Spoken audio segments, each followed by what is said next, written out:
लेकिन इस वक्त की बड़ी खबर आ रही है, ग्रेस मार्क वाले परीक्षार्थियों की परीक्षा खत्म हो गई। यूजी के 1563 छात्रों को ये मौका मिला था कि वो एक बार फिर जाकर अपना एग्जाम दें, अपने अंकों को सुधरवा लें, क्योंकि ग्रेस मार्क के चलते उनके अंक बढ़े थे।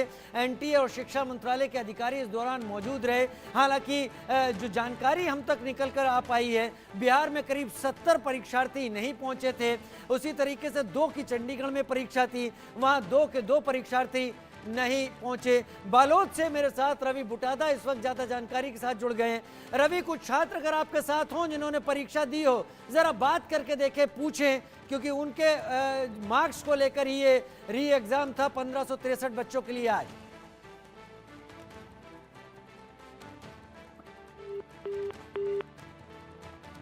तो हम कोशिश करेंगे बहुत जल्दी रवि बुटादा हमारे साथ जुड़ जाएं। नीट यूजी के 1563 छात्रों का आज री एग्जाम कराया गया। एनटीए और शिक्षा मंत्रालय के अधिकारी इस दौरान मौजूद रहे, क्योंकि नहीं चाहते थे कि आज भी एक खबर निकलकर सामने आ जाए कि यहाँ पर भी पेपर लीक हो गया, तो वो और ज़्यादा असहज स्थिति होती। लेकिन इसलिए शिक्षा मंत्रालय के अधिकारी भी रहे।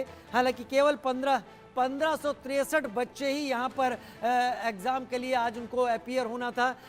मेरे साथ इस वक्त सारिका पासवान भी जुड़ी हुई हैं। सारिका जी, आपने डॉक्टर कौशल कांत को भी सुना होगा, आपने एलन राव साहब को भी सुना होगा। सारिका जी, अब आपका क्या कहना है डॉक्टर कौशल कांत के इन जवाबों के बाद? देखिए, मुझे नहीं लगता है कि आज हम लोग पैनल में बैठ करके, चाहे मैं बोलूं, चाहे कौशल जी बोले, चाहे कोई अन्य बोले, इन सब बातों का कोई महत्व ही नहीं बन जाता है भाई। जिस तरीके से सरकार अपनी संवेदनहीनता का परिचय दे रही है, आनंद फानंद करके 1500 बच्चों का इन्होंने री एग्जाम करवा दिया। क्या ये 1500 सिर्फ बच्चों का री एग्जाम करवा करके और सारे बच्चों को न्याय मिल जाएगा क्या? अभी भी तो सवाल वहीं का वहीं रह गया है कि परीक्षा का प्रश्न पत्र लीक आउट हुआ, किन बच्चों तक पहुंचा, किनके द्वारा पहुंचा, और ये ऐसी चीजें हैं जो तब तक नहीं सुलझेंगी जब तक आप पूर्णतः परीक्षा को रद्द ना करके आप परीक्षा को लिए सीबीआई जांच करे भी। मैंने पहले भी बोला, सीबीआई जांच करे भी तो भाई अंडर सुप्रीम कोर्ट के जजेस की निगरानी में सीबीआई की जांच। आपने पहले भी कहा कि सीबीआई को किन किन नामों से संबोधित किया जाता है, तो सीबीआई खुद ही संदेह के घेरे में है। और एनटीए से इतना प्यार क्यों है भाई?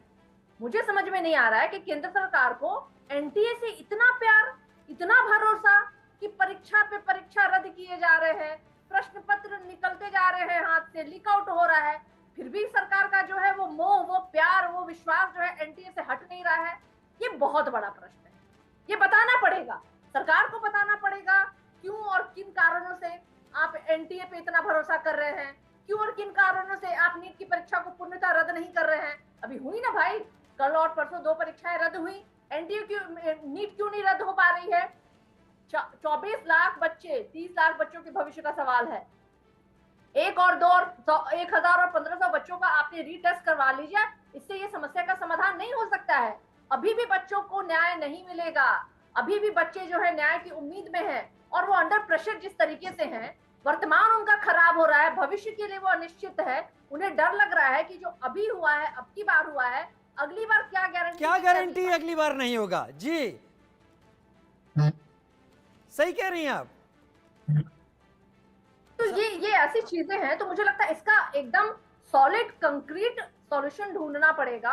और सबसे पहले तो भाई एनटीए को हटाइए, खारिज कीजिए, क्योंकि ये बिल्कुल उस लायक नहीं है कि ये बच्चों के भविष्य के साथ इनको खिलवाड़ करने का मौका नहीं दिया जा सकता है। बार बार रद्द करना चाहिए इस संस्था को ही, और नीट की परीक्षा को पुनः लेना चाहिए, ताकि बच्चों के अंदर एक जो परीक्षा को लेकर के एक अविश्वास की भावना उत्पन्न हुई है, एक पुनः एक हम शुरू। रवि पांडे जी, सारिका जी ने बड़ा एक तल्ख यहाँ पर सवाल उठाया है कि इस बात की क्या कोई गारंटी है कि अगली बार ऐसा नहीं होगा?